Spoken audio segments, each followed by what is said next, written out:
Senator Schneiderman, I asked you at the beginning, because you take credit for the Montserrat stuff, and that's to your credit indeed. Why did you support Espada twice? I actually never supported Senator Espada. I supported his opponent. I never voted for him. I'm sorry, not the election, in the selection of senators. Right. I never voted for him to be in leadership.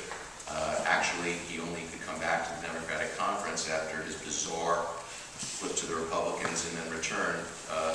You opposed his being in the Senate leadership? No, there was no vote on it. This was something that he would never, no one in this Senate was good. The Democrats in the Senate, there were too many of us who said we will never vote for him to have a leadership position. He was brought in and given some stuff by leadership. I never voted for him. I never voted for him. Acquiesce in his getting that position? I don't know about acquiesce. I made my positions about Senator Espada clear. I was one of the first people to call for him to step down as majority leader, and I've called for him to relinquish that position.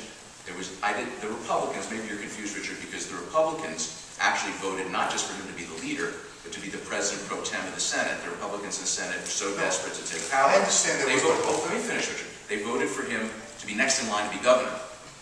When he came back to the Democrats with his tail between his legs, no one would agree to vote for him to have that position. There never was a vote. I understand there was no vote. My only point was that this wasn't a matter of technical legalities. You take great credit from the Montserrat stuff.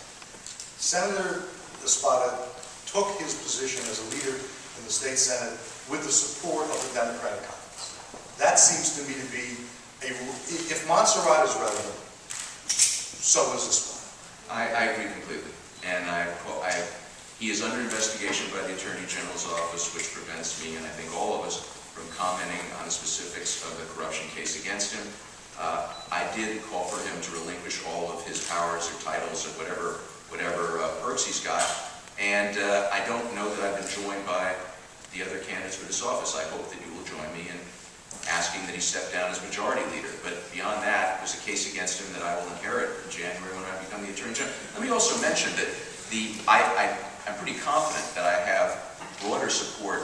I have far and away the broadest, most diverse coalition of supporters in this race, including a lot of the leading reformers and reform groups that relate to these sorts of issues, whether it's Citizen Action or New York NARAL.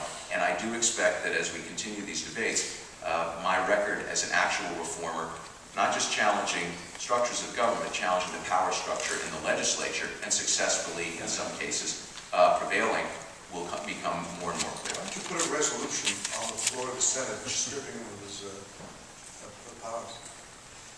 I don't think that that's something that, look, he's under investigation. I call for him to relinquish his powers. I don't think we have more than that we can do. Okay, so in place